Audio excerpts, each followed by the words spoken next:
Welcome to another episode of the SNA Speakeasy. Today we are talking to Satoko Norimatsu, who is the director or president of the Director. Peace Philosophy Center. And she has been, well, I mean, she's a long time sort of uh, activist and working on many issues dealing with Japan. How would you describe yourself? What is your main role in terms of Japanese society and politics? Well, I always call myself a writer, organizer, editor, translator. Okay. Yeah, Well, those are all things, and you've been very strongly associated with the publication Japan Focus, also called right. the Asia Pacific Journal. What's your role there nowadays? One of the editors. Okay. Yeah. Uh, I so, write, I edit, I translate. Yes. all right. Well, that's if the people haven't ever come across the Asia Pacific Journal or Japan Focus, please do check it out. It's one of the best sources, I think, on Japan in many places. All right. Thank you. Well, it's your hard work. It shows. Um, so today we're talking about Japan's war memory, and with particular reference to the Hiroshima atomic bomb. I saw some references to your name in recent, I think, NHK reports or something like this. So, what is it that you're doing that's getting some attention nowadays? Oh, I wish I appeared in NHK. I think I appeared in the news about NHK by Asahi Shimbun, Mainichi Shimbun, and Kyoto News Agency and Tokyo Shimbun about these tweets by NHK Hiroshima Bureau, uh, the tweets about the three people who lived at the time of the war and lived through the time of the atomic bombing in Hiroshima. And one of the three persons, the Twitter the Twitter situation is as if these people were using SNS, Twitter at that time. So they use a model of this then 13-year-old boy, Hibakusha, the atomic bomb survivor. And so what if he was using Twitter back then? Hmm. So that was the situation that the NHK created. And some of the tweets were very problematic, almost racist, hate, because they were portraying Koreans as if they were very, violent, scary people. So I thought it was a problem, Hmm. and I called NHK Hiroshima for removal of these tweets, but they refused to remove them. So I organized, people like the former mayors of Hiroshima, the Mr.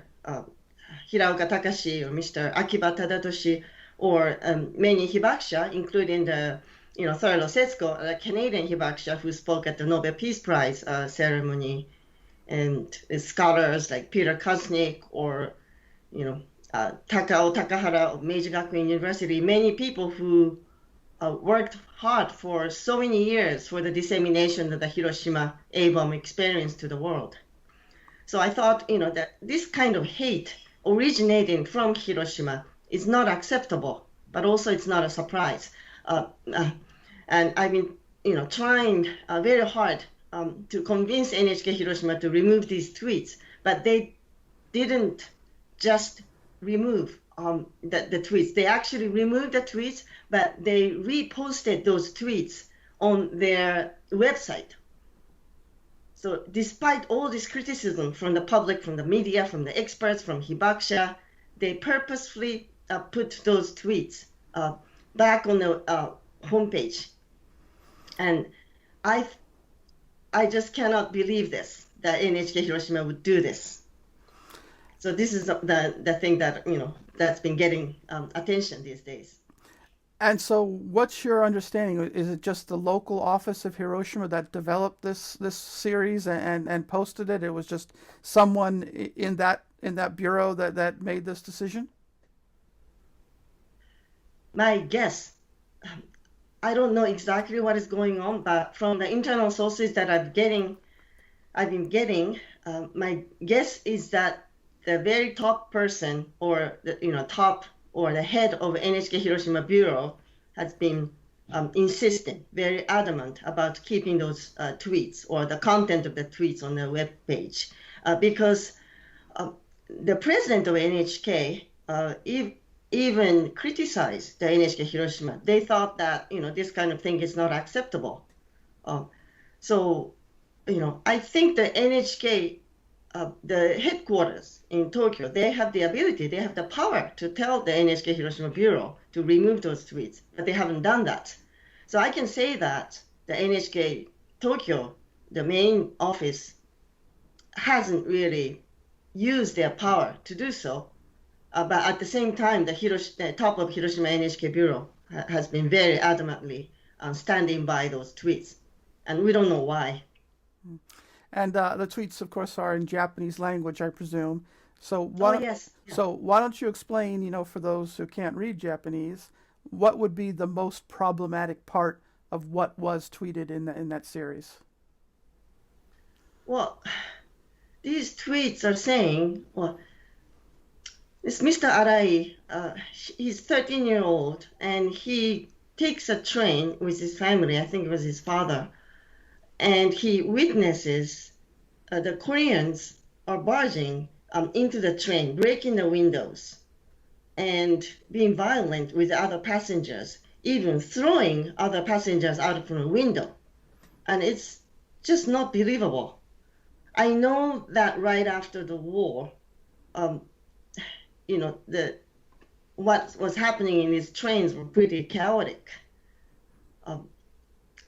So whether you're Korean or Japanese or whatever, a lot of windows are broken. According to Mr. Hiraoka, the former mayor of Hiroshima, he doesn't even remember those windows of the train having any glass at all. They were already broken, or there just weren't any glass windows at all. We don't know, but this episode is just not believable. And well, let me ask. Yeah, so that train episode, and also, yeah. Well, I was going to say, is there any? I mean, is there any, as far as we know, historical documentary evidence of Korean misbehavior right after the atomic bombing, or is this just a 100% fabrication?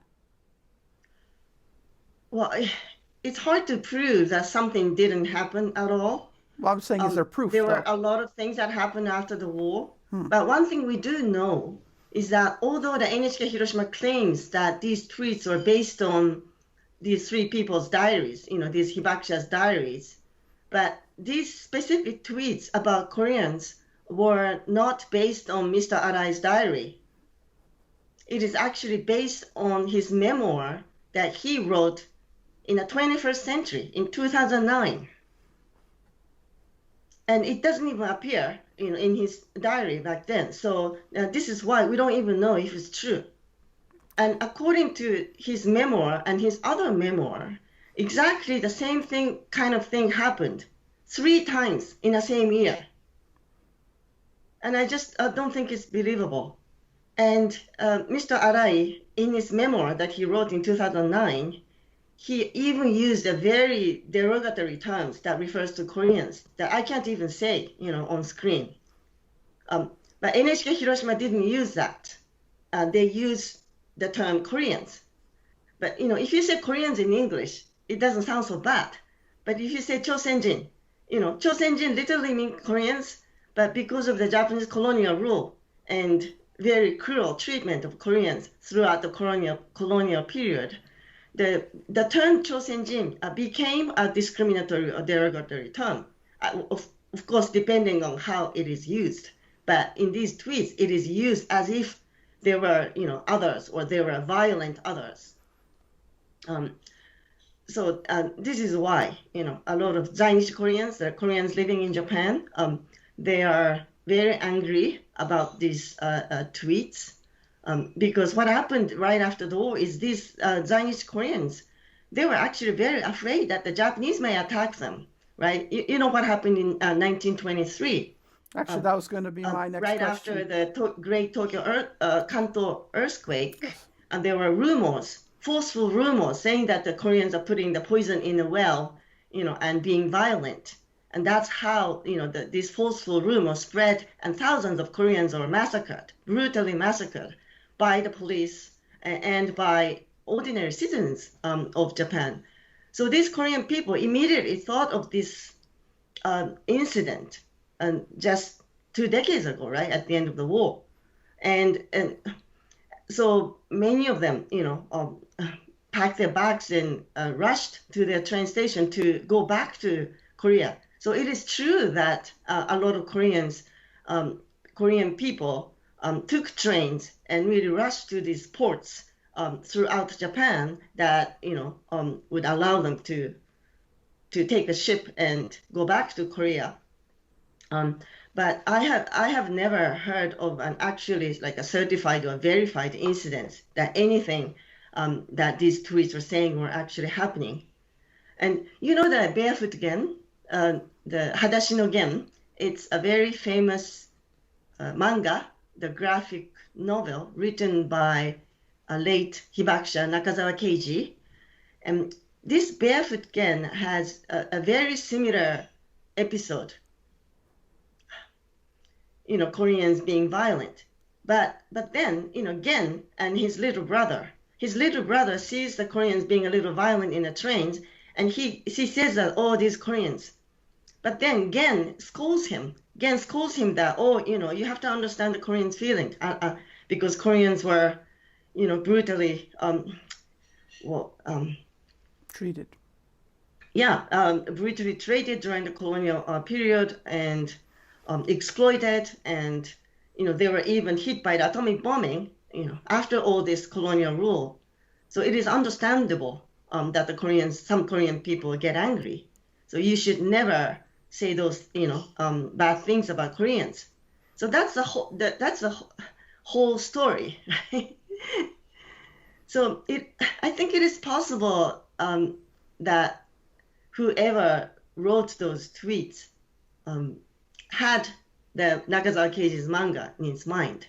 But even if that's the case, he only took half of the story, not the full story. Well, it's interesting. I mean, that progression, or you may say regression, from a sympathetic understanding of war victims and sort of the idea that there needed to be understanding of the position of Koreans in Japanese society, to where we stand today, where there's a strong movement to be more anti-Korean. I'm reminded of what's going on in Tokyo. You mentioned already the 1923 earthquake and the massacre which followed it, the massacre of Korean citizens, Korean residents.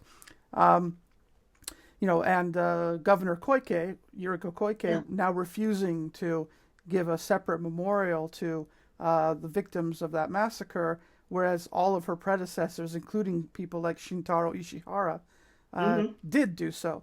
So right. do you see what's going on with this Hiroshima NHK manga issue as part of one single piece with, for example, Governor Koike's refusal to memorialize the massacred Koreans in Tokyo?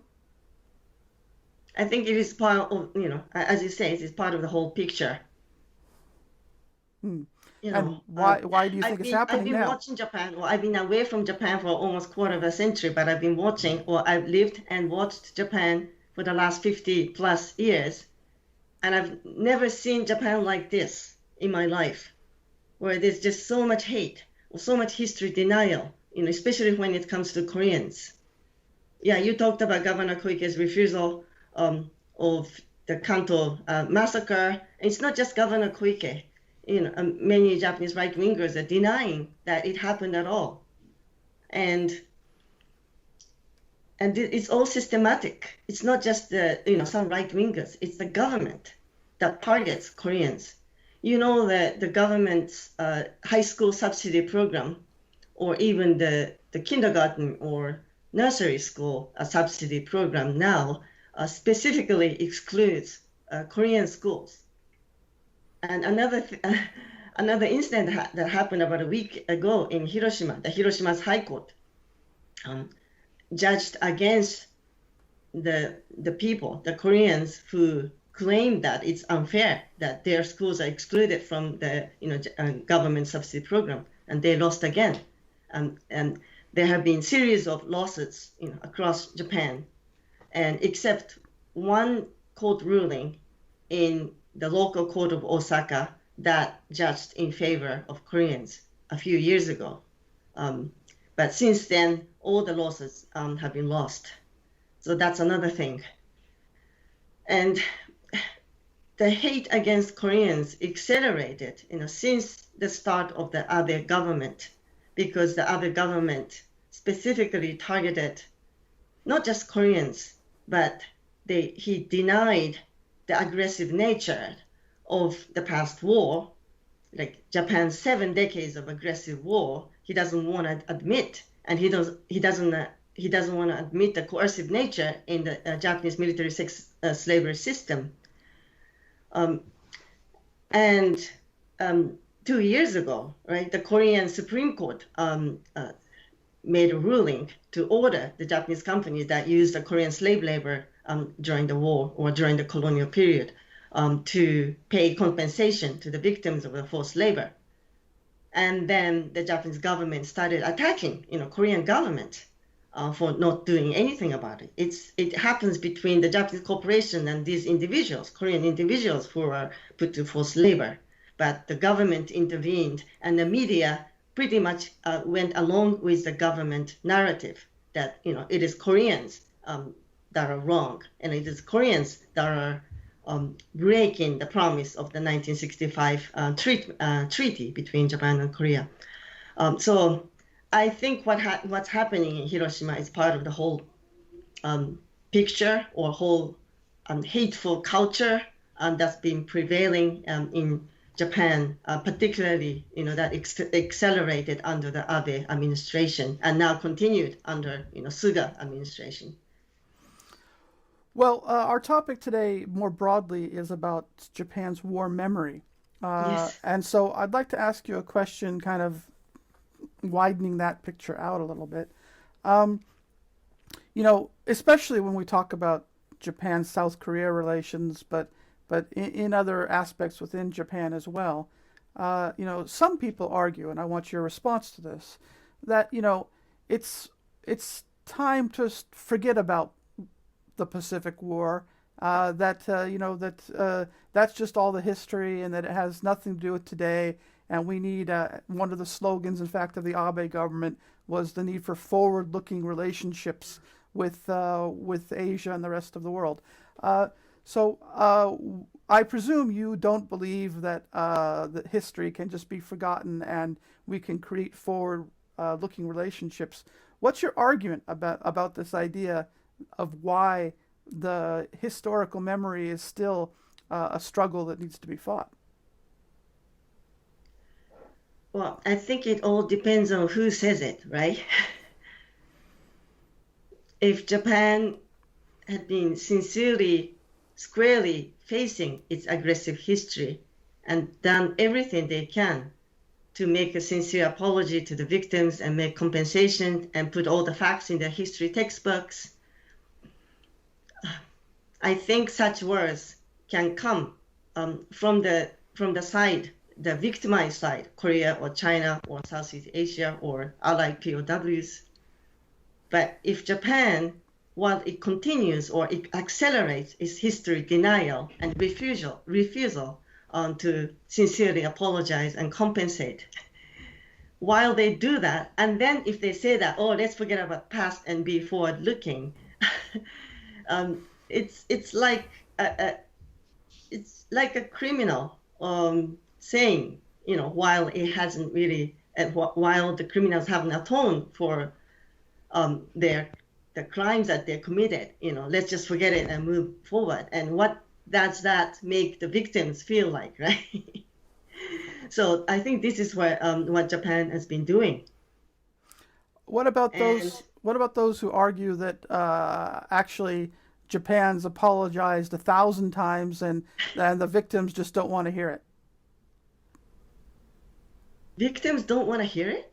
Yeah, they just ignore it. They keep saying, why didn't, if they say, I'm sorry, and then they say, well, that apology isn't sincere enough, so we still need an apology. In other words, there were in the 1990s there were some moves by Mm, the Japanese government to acknowledge war guilt.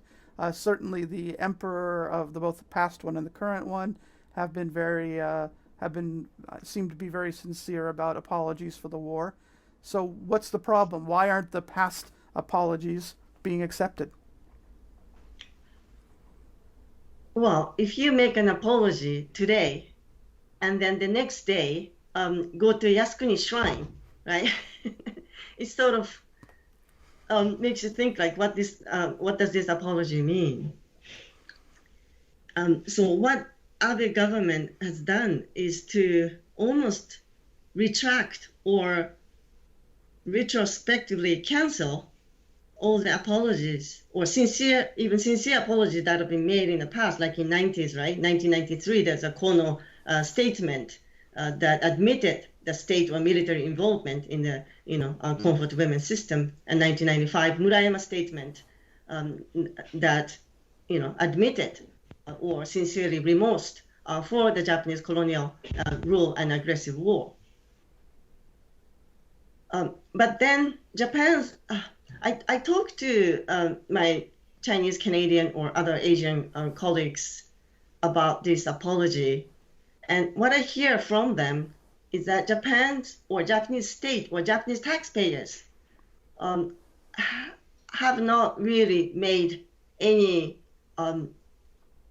apology as a whole. For example, what they want is a parliamentary apology or parliamentary resolution to admit that this war was aggressive war and the colonial rule is admitted and regretted. There has never been such a statement or resolution or law that passed the Japanese parliament. Even the Murayama statement is more of a personal statement. Well, it did pass the cabinet, but it's only the cabinet based. It was not a parliamentary decision. So I can even say that technically, Japanese nation as a whole has never apologized. There have been a few sort of personal or cabinet level apologies. Hmm. Yeah, that's my take on it. Well, I think, would you agree with the assessment that, say, since the 1990s,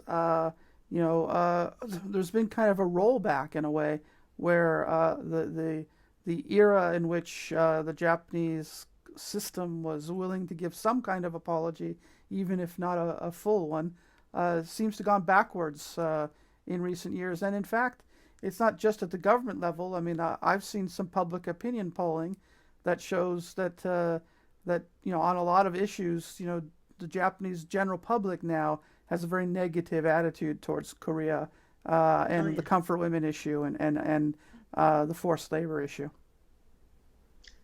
Well, Japanese publics are very much influenced by the Japanese media and the Japanese government narrative, about things like Nanjing massacre or comfort women system. So it's hard to believe. Like I'm mostly outside of Japan, and I look at Japan, and it's only the people in Japan who have such thoughts about the undeniable history, like Nanjing massacre and comfort women. It's only the people in Japan who have any doubt about them at all, and they do. And because of the lack of education, right? There's almost no referral to comfort women system in the Japanese history textbooks now. And if there's any referral to Nanjing massacre, it is stated that the number of deaths is debated. We never know the truth. That kind of rhetoric. So this is why I think that the people in Japan as a whole have been deprived of their opportunities or educational opportunities to learn what actually happened. So if you can't even recognize this fact, how can you support the government or nation as a whole to apologize, for what happened, right? If you don't even know what that happened at all. So I think the whole society is in a serious situation, serious lack of knowledge.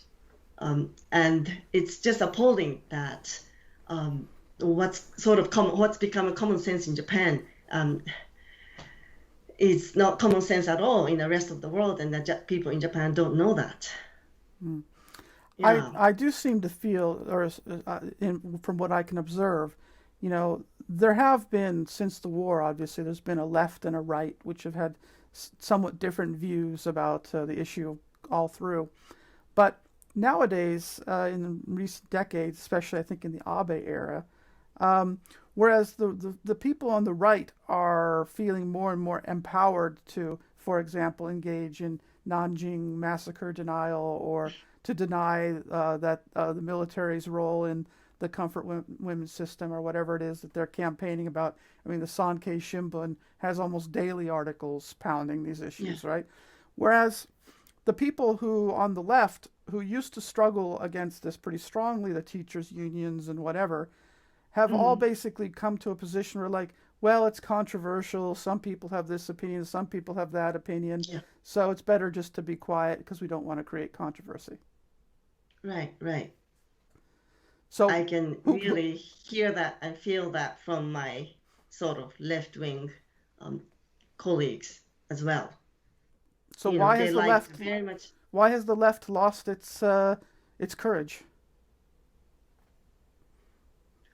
What did they ever have that courage? I don't really know, because what I argue is that the kind of post-war anti-war education or pro Article 9 education that the left focused on, the educators on the left focused on after the war, primarily um, emphasized the war suffering that happened in Japan, the atomic bombing of Hiroshima and Nagasaki, and an air bombing, that happened in each city, or the hunger that they experienced as children under the war. And very little attention has been paid to, tens of millions of people that the Empire of Japan afflicted or killed outside of Japan.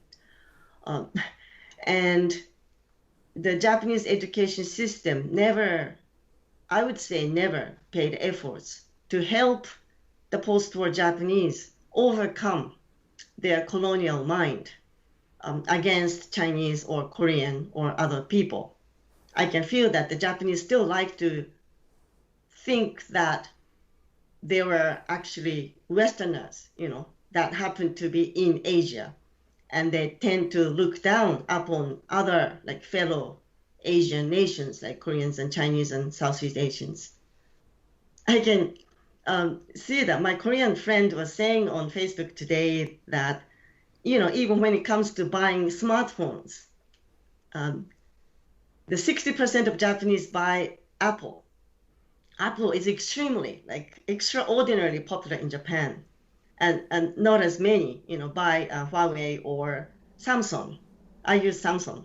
And when you go to Canada, I live in Canada, and I see, you know, I see Kia or Hyundai cars everywhere, just as often as I see Honda or Toyota cars. But here in Japan, I don't see any Korean cars. So we've been talking about economic sanctions, by the Japanese government against Koreans that started after the Korean Supreme Court ruling with regard to forced labor. But my argument is that Japan has always exercised, so the Japanese society as a whole have done the economic sanction against Korea. The Japanese people do not want to admit the technological advances of the Korean or Chinese industries. So this is, I think, symbolic. It's not just the Japanese government or Japanese media or people who are in high power. It's the Japanese people as a whole. They haven't been able to overcome their discriminatory or derogatory or their hate or their tendency to look down on other Asian peoples. And that's not a surprise, because the society of education has never really paid specific efforts to help the Japanese people overcome that colonial sentiment. Well, that's a pretty dark picture, and I also think it's a pretty accurate picture as a Yeah. historian. But So where do we stand today? I mean, so what should people of goodwill be doing, or do we have to kind of just acknowledge that a correct understanding of Pacific War history is only going to be embraced by a bunch of 70 or 80-year-olds who are all going to die soon, and Japan will become forward-looking because it will not be willing to look at the past. Well, we tend to think that I know you're talking about the people in 70s and 80s. When I go to these peace conferences or anti-base rallies and all these peace events in Japan, and they're mostly occupied by people, well, especially men, men in 60s and 70s and 80s, and they tend to think that after they leave this world, they'll be just the world would be just full of these young people who know nothing about history and they like Abe, and the Japan just continue to shift rightward. But I don't necessarily think so, because I think in general, older men are most likely to hate or to look down upon or to have negative feelings about their neighbors. And it's obvious, in the poll. It's actually the young people and women who have more favorable feeling about these countries, especially Koreans. Like if you go to a place like Shin-Okubo, or if you look at the world of music or cosmetic or fashion, the people in Japan or young girls in Japan, it's just amazing how much Korean they know. They can write their name in Korean, and they have no negative feeling. They only have sort of a sense of yearning, for the Korean future, the K-pop and K-drama and K-cosmetic. It's my daughter too, and myself as well. And I think I see some hope. All these women or young people don't necessarily know history, Japan's colonial history, but at least they don't have this old, old-fashioned mentality. It is like the Americans' attitude toward the atomic bombing, right? The older you are, more likely to accept or think that atomic bombing was necessary. But the younger generation, the younger you are, you're less likely to think that. And I think when it comes to the sentiment toward our neighboring countries, I actually see more hope in the younger generation and women. So in some way, Yeah. even if people have no knowledge of history, the younger generations may find some instinctive way of rebuilding ties with Asian neighbors. I think so. I hope so. Yeah. And this is what I've been witnessing in the Japanese society right now. All right. I've been actually, yeah. Well, so we need to move to the patron Q&A soon, but I'll give you my famous last question, which is there something that I should have asked you that I didn't ask you that you'd like to comment upon?